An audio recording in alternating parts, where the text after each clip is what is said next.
Okay then guys, here we go with my oh so simple Christmas pudding.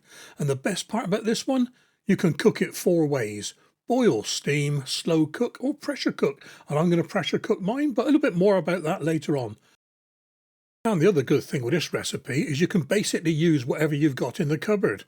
I'm going to use up my dried fruits from the Christmas cake recipe. So that's the raisins, sultanas and currants that you can see there, and the cherries and the candied peel. I did buy a bag of mixed fruit, but I didn't need it, so I'll be saving that for later on. You've got a choice of flours. I'm using self-raising. You can use plain flour with baking powder, but I'm going to put a bit of baking powder in mine as well, just to give that extra lift. A little bit of citrus, so I've got an orange, an apple, just for a bit of flavour there, some fresh breadcrumbs, some butter, some eggs, some nuts. I'm using almonds, but you can use walnuts, even hazelnuts, pistachios, anything you want. And my spirit of choice this year will be rum. I like rum. This isn't just rum, it's Bacardi spice rum, so it goes along with the spicy flavours. You can use brandy or sherry. And I've also got some mixed spice, and of course you can add your own spices, but I'm keeping this one very simple. So here we go. And like I said, I'm going to make my own mix of dried fruits.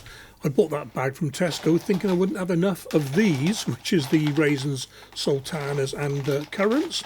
I use those in the Christmas cake. And I'm also going to use up the candied peel. And I bought another tub of glacé cherries because I like cherries. I'm not chopping them this time, I'm going to leave them whole in the Christmas pudding. Okay then, the first thing we need to do is get the dried fruits weighed out and soaking in the alcohol and the orange juice. Now the idea of soaking is not only to get a bit of flavour into the dried fruits, but it plumps them up a bit. And by doing this, they retain more of the moisture when they're cooking. They don't become all shriveled up. If you wanted to, you could probably leave out the currants. They're my least favourite of the dried fruits. But it's a Christmas pudding, it's all going in. We're aiming for around 450 to 500 grams, so I just kept adding bits and pieces till we got there.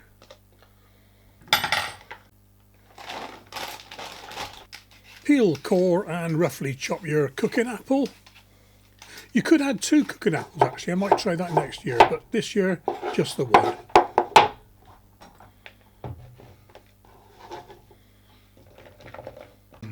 In with your alcohol of choice.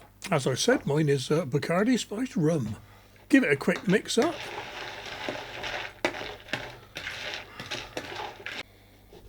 Grate the rind of your orange and juice the 2 halves. Put the gratings to one side, we'll be using those in a bit. Juice into the dried fruit. Give it a good mix up. Cover it and leave it for at least 1 hour. I left mine overnight because it's late afternoon here and I wasn't going to do any more in the evening. Okay then, next day now, get your butter ready. I love these packets with the 50-gram marks on the side. About 75 grams of butter for the pudding and a little chunk for greasing the pudding basin. Get the basin well greased.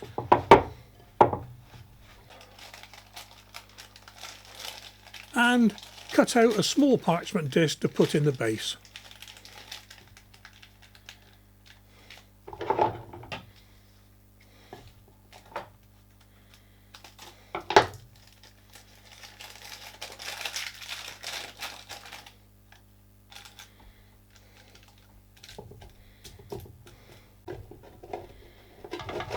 We need around 40 or 50 grams of fresh white breadcrumbs.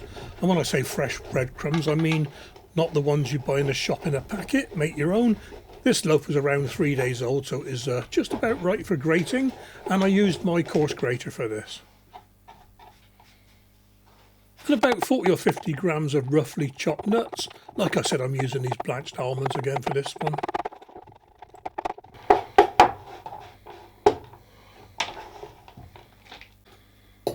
Beat your eggs together. I love it when a recipe says fresh eggs or free range eggs. Okay, I understand free range if you're animal welfare conscious, but you're never going to use stale eggs, are you? Time to cream together the butter, sugar and orange rind. Now I use 2 sugars for this recipe. I use some soft light brown sugar and some dark muscovado, simply because I had 2 open packets and I wanted to use them up. Now this takes a while, be patient. You need a sturdy bowl for this as well. I'll put a link to the one I use in the description below. It's very handy actually. It's got a flat side to it so you can lean it over, it doesn't rock around. Give it a good creaming.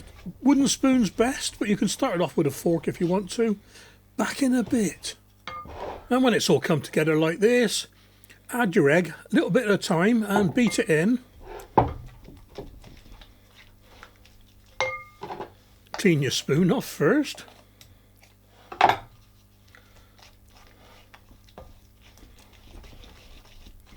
Mix it in a little bit at a time, and as soon as it's mixed in, add a bit more.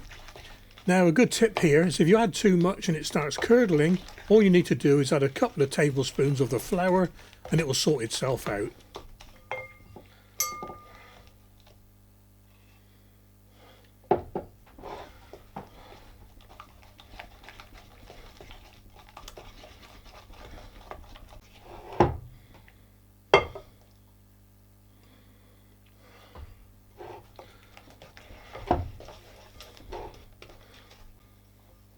Start folding in your flour. Like I said, I'm using self-raising flour with added baking soda for this one, and the mixed spices in there as well. That's the brown bits, look. Just fold it in gently, it'll all come together.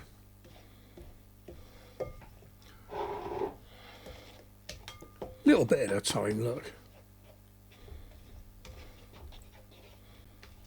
In with the breadcrumbs and chopped nuts.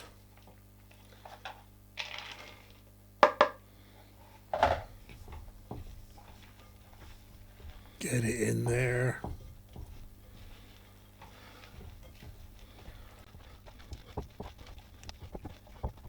And last but not least, in with the soaked fruits and their liquid.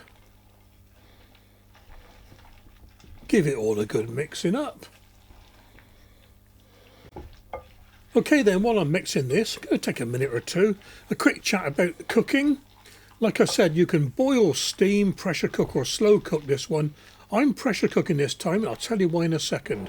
To boil, you need to boil this for 7 hours. To steam it, put it in your steamer for around 8 or 9, even 10 hours.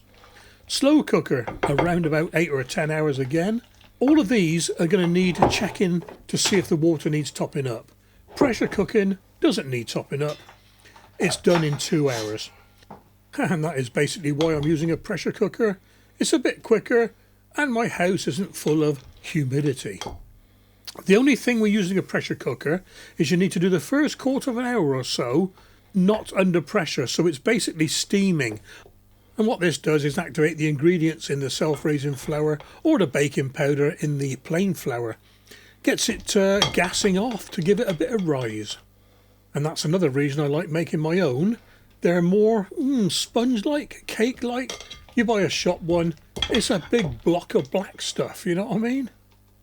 And you may have noticed while I've been chatting away there, yes, I've packed the mixture into the pudding basin and pressed it down a little bit. Now on to my nemesis. I remember now I bought this foil-backed parchment paper. It was for steamed puddings. You don't need to use this. A sheet of baking paper would do with a sheet of foil. Place them together and make a double pleat in the centre. Over the top of the basin, fold it around and then tie it on. And this is what I get wrong every year.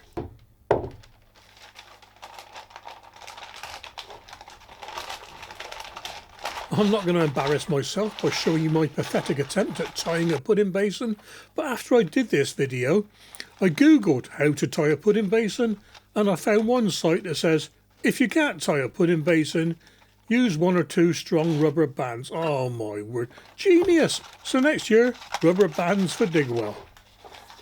Trim off the excess paper and foil. And last but not least, cook by your preferred method. Into my pressure cooker with some boiling water, and I'm steaming it for 15 minutes to get the baking powder activated. Boiling already. And then I'm pressure cooking at the highest pressure for 2 hours. Here we go.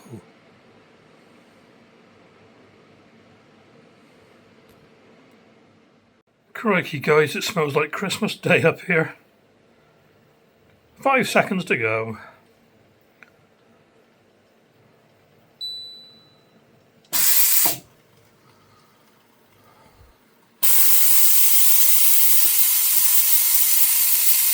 Funny how the camera picks up every single blemish on the Fast Slow Pro, look. You see this little pin here inside this hole? That's what stops you opening it when it's running. If it'll work now, will it? Yeah, it's nearly working. There we are. Right, hang on. Step back a bit, let the steam come out. Ooh. There we are. Okay then. Let's see what we got.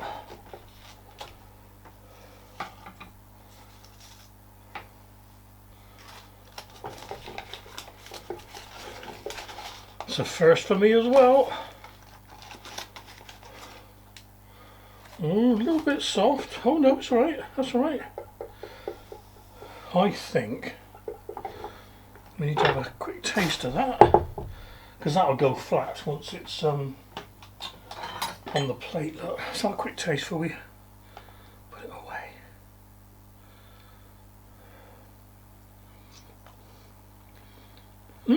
Oh, I'll tell you what.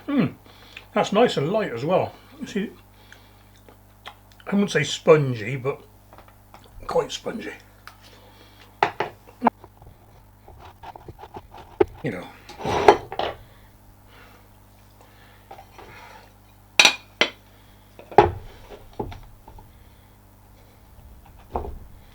Oh, lovely jubbly, look at that. I am chuffed to bits with that, guys.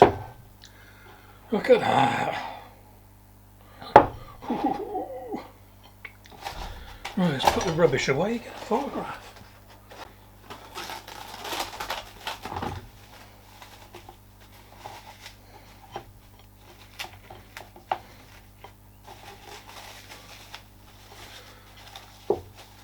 One lot that way.